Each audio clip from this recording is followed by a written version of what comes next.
हरे कृष्णा। तो आपका फिर से स्वागत है और इंटरव्यू सीरीज़ में आज हम एक और अच्छे भक्त के साथ जो बहुत ही रोमांचक भरे कहानियाँ बताएंगे। हिज ग्रेस तुलसी राम प्रभु। हरे कृष्णा। तो प्रभु जी इंडियन आर्मी में रह चुके हैं 17 साल के लिए और उसके बाद रिटायर होके अभी एक गुरुकुल चला रहे हैं महाराष्ट्र में, जिसमें 9 बच्चे पढ़ते हैं, अपने ही घर में चला रहे हैं। तो हम सब बहुत ही उत्सुक हैं आपसे सुनने के लिए इंडियन आर्मी की कई सारे रोमांचक कहानियाँ। थोड़े से आप अपने पुराने समय के बात शेयर कीजिए और किस प्रकार का जीवन था और फिर कैसे भक्ति से कैसे जुड़े आप और क्या परिवर्तन आया। वो मेरा एक अत्यंत गरीब आदिवासी परिवार में मेरा जन्म हुआ और एकदम गांव देहात में, जहां शुरू में लाइट और बिजली की कमी थी और कोई सुख सुविधा नहीं है। पैसे की बहुत किल्लत थी। खाने के लिए तो खेती बाड़ी करते तो खाने के लिए तो कमी नहीं था, मगर पैसा बहुत कम था। तो बहुत गरीब परिवार में जन्म हुआ और दुख बहुत देखा। हमारे माता पिता जो है वो जो ईंट का भट्टा जो होता है उसमें काम करते थे और मेरे पिताजी शुरू में गाय चरा के दूसरों को घर में काम करके ऐसे हुए और मेरी माँ भी। पिताजी मेरे दादाजी तो ज़मीन बहुत है, ज़मींदार है ज़मीन, मगर बहुत ज़मीन होते हुए भी अशिक्षित है और पैसा नहीं है। तो ऐसे वही है, खान पान के लिए, मगर बाकी सारी सुविधा नहीं है। तो बचपन में आपका गांव में किस प्रकार से था? आप भी खेती में हाथ बटाते थे? हाँ, हम शुरू से हमको सारे काम करने होते थे। जब हम स्कूल में जाते थे तो लगभग 3-4 किलोमीटर हम पैदल जाते थे स्कूल में, और हम वहाँ से वापस आते थे तो माता पिता तो खेत में होते थे, तो घर में खुद आके हमको पूरा काम करना होता था। घर में जो बर्तन साफ करना है, खाना बनाना है, झाड़ू और जो हंडा सर पे, जैसे गाँव की औरतें पानी जैसे बोलते, वो लगा के 2-3 अंडा लगा के कुएं से पानी लाना है और बहुत सारे कपड़े इकट्ठा करके, माता पिता के सबके कपड़े इकट्ठा करके बाल्टी में डाल के कुएं में जाके धो के लाना है। तो सारे काम करते थे। हम 3 भाई थे, तो हमारे माता पिता ने ऐसा हमको ट्रेनिंग सा दिया कि सारे काम हमको हम ही करने, नहीं कोई तो चारा नहीं था, करना ही पड़ेगा। तो हम आपस में बहुत 3 भाई थे, हम बहुत झगड़ा करते थे। कभी ये तुम करो, ये करो, तो हम आपस में बोलते ठीक है तुम बर्तन साफ करना, मैं खाना बनाऊंगा, वह एक कपड़ा धोएगा। और साथ में गाय भी चराना पड़ता था हमको। गाय थी तो उसको, तो जैसे हम स्कूल में जाते थे तो हमारा अच्छा होता था, घर का काम नहीं, स्कूल में पढ़ते थे। तो जब घर आते थे, जो छुट्टी होता था, तो हमको गाय भी चराने जाना होता था। और मेरे पिताजी जो है वो जो वारकरी संप्रदाय से जुड़े हैं माता पिता, तो शुरू से गले में कंठी और विठल जी के भक्त हैं। तो वो पूरा दिन काम करते थे, हमें बचपन से देखा, और रात रात जागरण होता था। तो हरिनाम कीर्तन, हाँ, जो वारकरी संप्रदाय से जो भजन होता था, भजन मंडली था, एक छोटा सा भजन मंडली गांव में, जिसमें बुजुर्ग लोग हैं, पिताजी भी थे। तो मेरे पिताजी पखावाज बजाते थे। तो मैं बचपन से मैं पिताजी के कंधे पे बैठ के जाया करता था। तो जहाँ पे भजन होता है, कहीं हरिनाम सप्ताह होता है, यहाँ वारकरी संप्रदाय के कुछ संत लोग आके कीर्तन करते थे, तो वहाँ मेरे को जाने का मौका, कुछ समझ में नहीं आता था, मगर अच्छा लगता था वो आलाप, म्यूजिक और करताल का ताल का। तो मैं उस टाइम पिताजी के साथ रहा, तो मेरा वो उसका बहुत प्रभाव पड़ा मेरे जीवन में कि पिताजी कितना भी थकते थे काम पे, पर रात भर जगते थे भजन कीर्तन में पकवा। तो एक मेरे लिए बहुत अच्छा रहा। फिर आगे चल के हमारा पूरे परिवार में, मतलब पूरे खानदान में कोई सर्विस में नहीं लगा, कोई नौकरी नहीं था किसी को। तो हम जैसे तैसे करके 10वीं क्लास में हम पढ़े। तो फिर आपका जो भारतीय सेना में उत्साह कैसे आया वहाँ पे भर्ती होने का? क्या उद्देश्य था यार? एक तो गरीब परिस्थिति के कारण कोई जॉब नहीं और कोई सुअवसर नहीं। तो हमने देखा कि हम गांव में तो बहुत भागा दौड़ी करते थे, गाय के पीछे भागते थे, और तो हमको पता चला कि चलो सेना में या पुलिस में कहीं भर्ती हो जाए। तो हम प्रैक्टिस करते थे, दूसरों को देख के हम भी रोड में सुबह उठ के भागा करते थे। तो जाके फिर जो गाँव में कुछ जो PRTC जो होता है, भर्ती पूर्व प्रशिक्षण का, कुछ भर्तियाँ होती थी, तो उसमें हमारा सिलेक्शन हो गया। और सिलेक्शन हुआ तो फिर आगे चल के हमने ट्रेनिंग लिया, जो भर्ती पूर्व प्रशिक्षण होता है वो किया, और हम बहुत अच्छे, मतलब दौड़ने में इतने अच्छे रहे कि हम 400 में 200 में पहला दूसरा मेरा नंबर आता था। तो उसमें जल्दी मेरा सिलेक्शन हो गया। और जब मैं भर्ती के लिए जब गया था तो मैं नौकरी नहीं था और घर की परिस्थिति बहुत वो थी, तो पैसा नहीं था, इसके कारण मैं बहुत मतलब डिप्रेशन में चला गया था कि नौकरी मुझे चाहिए, पैसा चाहिए, क्या करेंगे, क्योंकि घर में कभी देखता तो कुछ भी नहीं होता था। पिताजी माता पिता इतना कष्ट करते, कैसे मैनेज करते थे, हमने देखा उनका दुख। तो हमने कि ताड़ जो होता है, ताड़ का वृक्ष, उसके ऊपर इतना ऊपर पेड़ पे चढ़ के ताड़ी निकाल के मेरे पिताजी बेचा करते थे, उससे हमारा पढ़ाई किया। तो मुझे वो देखा उनका दुख, तो हमें भी कमाना चाहिए, तो इसलिए मैं बहुत मेहनत किया भर्ती होने के लिए। और जब मैं नासिक में पहला भर्ती में जब गया तो वहाँ मैं जब 200 के भीड़ में जब दौड़ लगाया तो मैं देखा, पहले तो डर गया मैं कि मैं इतने लोगों के, कोई जब दौड़ छूटती है तो कोई बच्चा गिर भी जाता है तो उसके ऊपर कोई चढ़ के रोन देते। तो मैं जब भागा, मैंने प्रैक्टिस किया था और मैं 4 राउंड में पूरा राउंड ख़त्म करके मैं जब दूसरा तीसरा चौथा आया मेरा नंबर, और मैं जब आया, मेरे को पास की श्रेणी में जब खड़ा कर दिया, मेरे छाती में जब ठप्पा लगाया पास है, तो मैं रोने लग गया। मेरे ऐसे सूख के आंसू आ गए कि मेरा अभी आधा सिलेक्शन तो हो गया, क्योंकि रनिंग टेस्ट में पर मैं रोने लग गया। तो वो जो हमारे जो मिलिट्री के जो थे जहाँ पे सिलेक्शन के लिए, वो मेरे को बोले, अरे बच्चा क्या हो गया, तू तो पास हो गया, तू किस लिए रो रहा है? मैं बोला, सर ये खुशी के आंसू है, बहुत गरीब घर से मेरे को चले। तो उसके बाद फिर मेरा आसानी से मेरा सारा टेस्ट हो गया और मैं भर्ती हुआ। और ऐसा शुरू से बचपन में थोड़ा भगवान के ऊपर विश्वास पूरा सदा था कि कभी मैं भगवान के ऊपर विश्वास है तो मेरा अच्छा ही होगा। तो मेरा इतना सारा कॉल लेटर आना शुरू हो गया कि मैं जहाँ जहाँ मैंने भर्ती दिया था, रेलवे में दिया था मैंने, उसके बाद मैंने आर्मी में सिलेक्शन हो गया, पुलिस में हो गया, सब जगह का 5-7 कॉल लेटर मेरे पास आ गए। तो मैं एक जो हमारे सुपीरियर थे मिलिट्री के, जो जान पहचान, उसके पूछा, बोला ठीक है आर्मी में जाओ, आर्मी में सर्वत्र इज्जत इकबाल है, बोला आपका सब जगह इज्जत होगा। तो मैं आर्मी में चला गया। आर्मी में आपके कुछ एक्सपीरियंसेस, आपको क्या अलग लगा, क्या नया लगा, जो आप शेयर करना चाहेंगे? आर्मी में मुझे बहुत अच्छा लगा, बहुत जो लाइफ बहुत अच्छा एडवेंचर लाइफ है और बहुत अलग अलग जगह में घूमने को मिला, पूरा देश और जंगलों में हमको कैंप करने को। ट्रेनिंग में तो बहुत मज़ा आया, मगर एक चीज़ का मुझे रहा कि खान पान से मैं बहुत दुखी था, क्योंकि मैं एक वारकरी संप्रदाय से और मेरे माता पिता जो थे तो शुरू से हम जो मांस मटन नहीं खाते थे और मदिरा नहीं पीते थे, मगर मैं उससे दुखी था। मगर शुरू में मेरा जब भर्ती में जब हुआ 2000 में जब भर्ती हुआ तो 2003 तक मेरे को गलत लग गया, जो संगत के कारण, क्योंकि वहाँ पे हर कोई मांस खा रहा है, हर कोई शराब पी रहा है, तो मुझे बोलते थे अरे क्या होता है, कुछ नहीं होता, ले ले लगा ले। तो मैं उनके बहकावे में आके मैंने शराब पीना शुरू कर दिया और मैं मांस भी खाना शुरू कर दिया।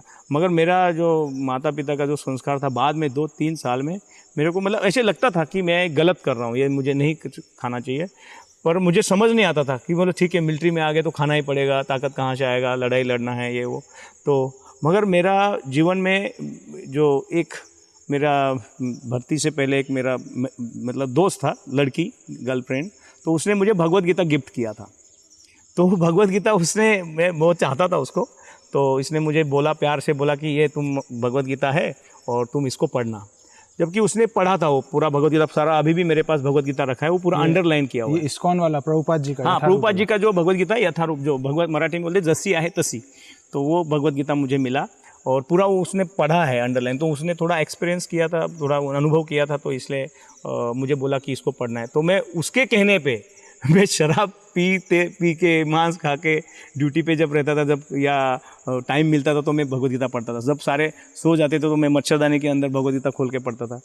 और हुआ यूँ कि भगवत गीता का मुझे पता चल गया कि भगवत गीता एक कोई ऐसा दिव्य ग्रंथ है कि मैं उसको पढ़ता गया और मेरा ऑटोमेटिक मेरा शराब छूट गया। मतलब मेरे को मांस खाना, शराब जो पीना मुझे एकदम ऐसे लगा कि ये बहुत गलत है और एकदम मुझे कोई प्रयास नहीं करना पड़ा और छूट गया। और 2001 से लेके 2003 तक मैंने जो खाया पिया और उसके बाद मुझे बिल्कुल मैं उससे उब गया, मुझे नहीं करना है। और भगवत गीता में इतनी शक्ति थी कि केवल पढ़ने मात्र से आपके गलत आदतें अपने आप छूटती अपने आप। और मुझे पता चलने लगा, क्योंकि जो मुझे ज्ञान नहीं था पहले, मुझे नॉर्मली पता था कि एक धार्मिक परिवार में मेरा जन्म हुआ है, मगर इतना ज्ञान नहीं था। जो गीता से पढ़ के मुझे पता चला कि हम बहुत गलत डायरेक्शन में जा रहे हैं और गलत हमारा आचार विचार खान पान हो रहा है, तो ये मुझे नहीं करना चाहिए, पाप का मैं भागीदारी बन रहा हूँ। तो भक्ति करने के लिए कई बार नियम कानून होते हैं या कुछ, है ना, अलग से करना पड़ता है। तो मिलिट्री में रह के या आर्मी में रह के आप किस प्रकार भक्ति का पालन कर पा रहे थे? ये तो बहुत कठिन है मिलिट्री में रह के कैसे, मगर मैं जब भगवत गीता पढ़ा तो भगवत गीता में बोला है नेहामि क्रमणा सोस्ति प्रत्यवायो न विद्यते स्वल्पम अपश्य धर्मश्य त्रायते महतो भयात्, कि हम थोड़ा सा भी कुछ करेंगे तो हमारे बड़े बड़े संकट से हम बच जाएंगे। और मिलिट्री में तो हमेशा मृत्यु का भय लगा रहता था। हम देखते थे बहुत सारा कैजुअलिटी होता था और हमको 2-3 महीने में किसी न किसी फौजी का डेथ हो जाता था, तो उसको डेड बॉडी घर भेजना पड़ता था। आप कौन कौन से मिशंस में सर्व किए हैं? तो मैं सबसे पहले मेरा पहला जो पोस्टिंग था वो वाघा बॉर्डर में हुआ, जो फरीदकोट और फिरोजपुर में। तो वाघा कहाँ पे? वो ये पंजाब में ना? पंजाब में अमृतसर से आगे। हाँ, उसके बाद सेकेंड मेरा पोस्टिंग हुआ नौशेरा सेक्टर में, जम्मू के उधर। तो उधर भी बहुत मतलब खतरनाक एरिया था वो, जो कि पाकिस्तान फिंस में हमने ड्यूटी किया, जहाँ पे रात भर करंट रहता है और उसका गश्त देना पड़ता है। तो कोई भी फिंस काट के आके मतलब जो भी बंकर में सोया उसका गला काट के जा सकता है। तो ऐसे जगह में मुझे जो भगवत गीता में जो प्रभुपाद जी ने जो भी शिक्षा दी, हरि नाम के बारे में बहुत विशेष तौर पर बताया, तो मैं जप करता था। तो जप का इतना था तो मैं अलर्ट रहता था, मैं ड्यूटी में सोता नहीं था। और जब AK-47 हाथ में है और ये उंगली जो स्टिगर के लिए ये बाहर रहता है और जपमाला में भी बाहर रहता है, तो इसमें मैं जप करता था और AK-47 सामने था और मेरा पूरा चौकन्ना रहता था, पूरी नज़र रहती थी और मैं जप करता था और मेरा बहुत अच्छा जप होता था। क्योंकि एक तो डर है, सामने कोई आ सकता है, और भगवान को मैं अच्छे से स्मरण कर पाता था। और ये कोई बहाना बोल सकता है कि हमको समय नहीं मिल रहा है, कुछ नहीं। तो हम तो जब देखा कि रात को जब सारे सो जाते तो हम मच्छरदानी में उठ के जप करते थे और ड्यूटी के दौरान भी जप करते थे। तो कभी कभी हम भजन गाते थे जब ड्यूटी में खाए, तो इतना आनंद आता था, अंदर से ऐसे लगता था कि इसे बहुत अच्छा है। तो बाकी चीज़ों साथ में हमारे, हाँ, कोई साथ में है, ऐसे पता चलता था कि भगवान हमें रक्षा। और हमें देखा कि अवश्य रक्षिले कृष्ण, कि भगवान अवश्य रक्षा करेंगे और रक्षा कर रहे हैं और किया भी। अभी हम है अभी भी इतना सारा डेड बॉडी। आपने वाघा बॉर्डर में पोस्टिंग किया था, आपने कश्मीर में भी पोस्टिंग किया, और मैं बारामूला में भी रहा। बारामूला में इस दौरान में कोई युद्ध हुआ था क्या? हाँ, बहुत सारा, मतलब उस टाइम क्या था, युद्ध तो नहीं कह सकते, युद्ध का माहौल बन गया था ओप पराक्रम में 2001 से 2002 तक। तो हम 1 साल बंकर में कारगिल था शायद 1990। कारगिल के बाद में भर्ती हुआ मैं। कारगिल का जो युद्ध हुआ, तो कारगिल का युद्ध में जो बॉर्डर पिक्चर बनी तो उसको देख के हम बहुत ज़्यादा हो गए कि हमको भी भर्ती होना है। तो वो युद्ध का माहौल में हम रहे 1 साल, 1-2 साल बंकर में रहे, ज़मीन के नीचे।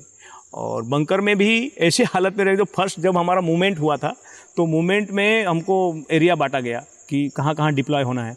गन एरिया इधर रहेगा, एम्प्टी पार्क इधर रहेगा, और टीए का इधर रहेगा, ऑपरेटर का इधर रहेगा, सब जगह लंगर कहाँ लगेगा सब।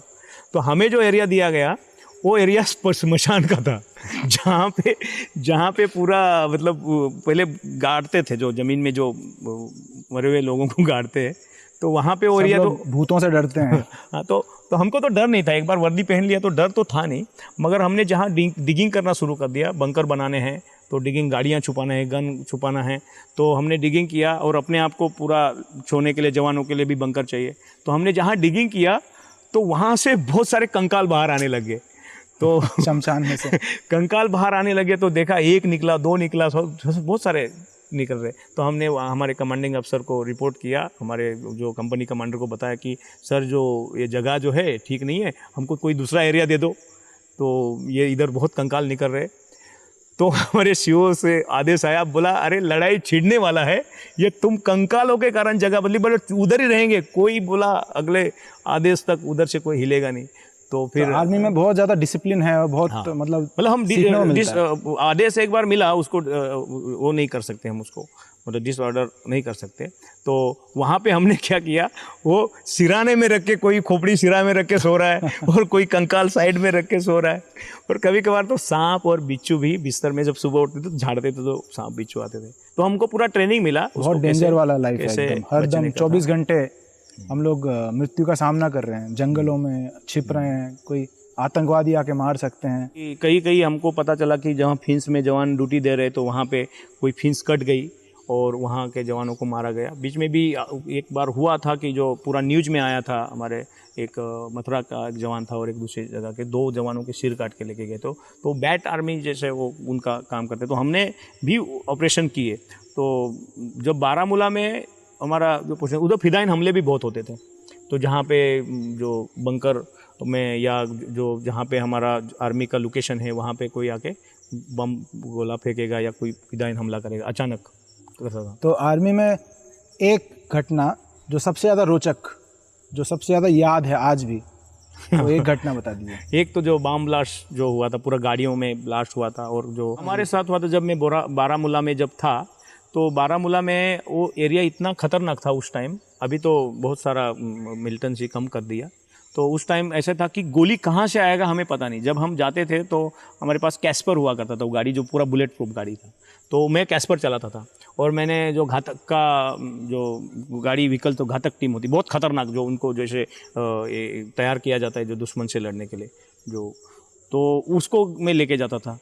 तो वहाँ पे एक बार बारामूला में जो मार्केट में से क्रॉस करते हैं, तो जो गाड़ियाँ निकल रही थी मिलिट्री की, तो शायद 18 जैकले या 12 आर्मर्ड का था।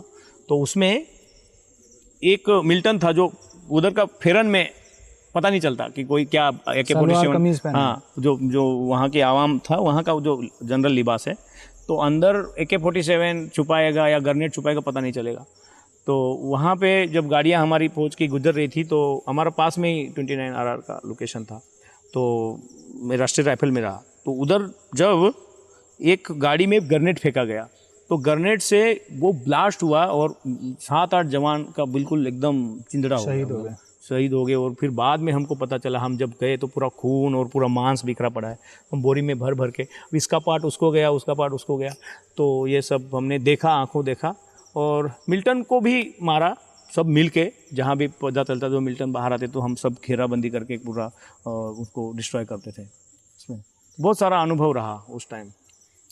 भगवत गीता का एक जो शिक्षा आपको सबसे अच्छा लगा, सबसे ज़्यादा गहराई से आपको फील होता था आर्मी में रहते हुए? तो मैं जब देखा कि हमारा ऐसी हालत है कि कभी भी मर सकते हैं और कुछ भी हो सकता है, तो ऐसे हालत में हम भगवत गीता का श्लोक याद करते थे, सर्वधर्मान परित्यज्य मामेकं शरणं व्रज अहत्वाम सर्व पापेभ्यो मोक्षयिष्यामि मा शुचः। और भी एक श्लोक याद आता है, इसमें तो भगवान बोलते हैं कि मुझे सब तथाकथित धर्मों को त्याग करके मुझे शरण आ जाओ, मैं तुम्हारी रक्षा करूंगा। तो उसमें पूरा हमको विश्वास हो जाता है।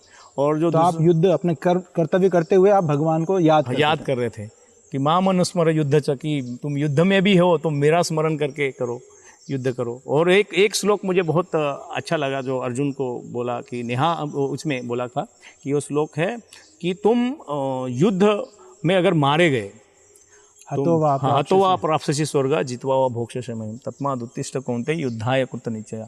कि अगर तुम युद्ध में मारे गए तो तुम स्वर्ग की प्राप्ति होगी, अगर तुम जिंदा रहे तो पृथ्वी का साम्राज्य भोगेंगे। अभी हम जिंदा है तो अभी हम वो अनुभव कर पा रहे हैं। अभी आपको पेंशन मिलता है? पेंशन मिल रहा है, टेंशन नहीं है। तो भगवान का हम हर गेस्ट से अपने स्टूडेंट्स के बारे में, जो जवान बच्चे हैं, भारत के भविष्य हैं, उनको कुछ संबोधन देने के लिए, कुछ गाइडेंस या कुछ टिप्स देने के लिए रिक्वेस्ट करते हैं।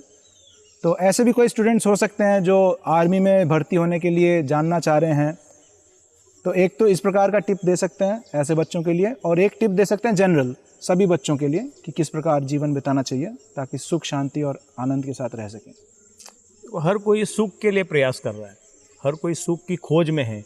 और सुख का बहुत तरीके, कोई सर्विस पाके, तनख्वाह पाके उसका सुख सुविधा का साधन जुटाना चाहता है।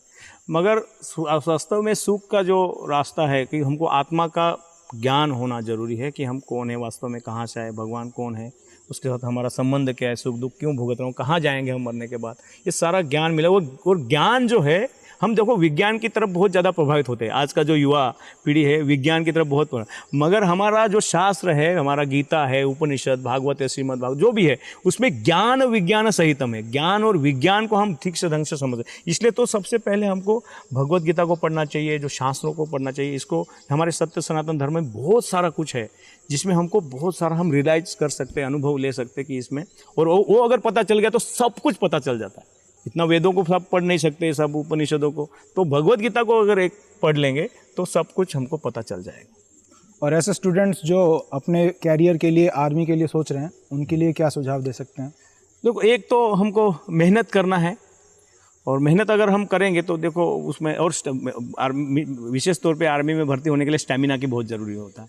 तो हम सुबह जल्दी उठना होता है, और हालांकि हम जब स्टैमिना, अभी भी हमारे पास उतना ही स्टैमिना है, क्योंकि हम अभी कीर्तन में बहुत नाचते हैं। कीर्तन में नाचने से भी बहुत सारा फेफड़ा हमारा मजबूत हो जाता है, और सुबह जल्दी उठना है। और हमने देखा है कि आजकल के युवा जो है वो सब कुछ चाहते हैं, नौकरी भी चाहते हैं, पैसा चाहते हैं, मगर सुबह उठते नहीं। तो सुबह तो जल्दी ब्रह्मा मुहूर्त में जल्दी उठो और थोड़ा दौड़ो, तो शरीर मजबूत होगा। तो आर्मी में सिलेक्शन आराम से हो सकता है, कोई दिक्कत नहीं। और आर्मी में अगर जैसे हमने बहुत सारा अनुभव किया, और बहुत टफ लाइफ में, कि ये हम तो मतलब संभव ही नहीं है, मगर हमने वो जीवन जिया। और भक्ति में भी हम भक्ति भी किया, नाम समय ग्रंथों को भी पढ़ने को मिला, और बहुत सारे दोस्त हुए, सबके साथ अलग अलग अनुभव भी मिला, और पूरा दुनिया घूमने को मिल गया, मतलब जो भारतवर्ष में सब जगह घूमने, तो बहुत अच्छा अनुभव है। तो और देश सेवा है, मैं विशेष तौर पे हमको देश सेवा के लिए हमको आगे आना चाहिए। जब देश सुरक्षित है, देश तो सर्वोपरि है, तो देश सुरक्षित है तो धर्म भी सुरक्षित हो जाएगा। बिल्कुल, दोनों चीज़ जरूरी है। तो प्रभु जी से हम सीख सकते हैं किस प्रकार अपने कर्म कर्तव्य को करते हुए भी भगवत भक्ति किया जा सकता है। प्रभु जी जैसे बताए, उनके भी कुछ आदतें थी जो बिगड़ गई थी संगति के कारण, लेकिन भगवत गीता पढ़ने से और हरि नाम का जप करने से किसी भी स्थिति से उभरा जा सकता है। और आज प्रभु जी बहुत खुश हैं, मैं प्रभु जी के साथ रहता हूँ। प्रभु जी एक गुरुकुल चला रहे हैं पिछले 2 सालों से, तो बड़े खुशी के साथ बच्चों को ये शिक्षा दे रहे हैं, और आपके सामने ही है, इस इंटरव्यू के माध्यम से आप देख सकते हैं। तो प्रभु जी का बहुत बहुत धन्यवाद। थैंक यू प्रभु। आगे आने वाले समय में हो सकता है और भी कोई स्टोरीज हम सुनेंगे प्रभु से। हरे कृष्णा। हरे कृष्णा।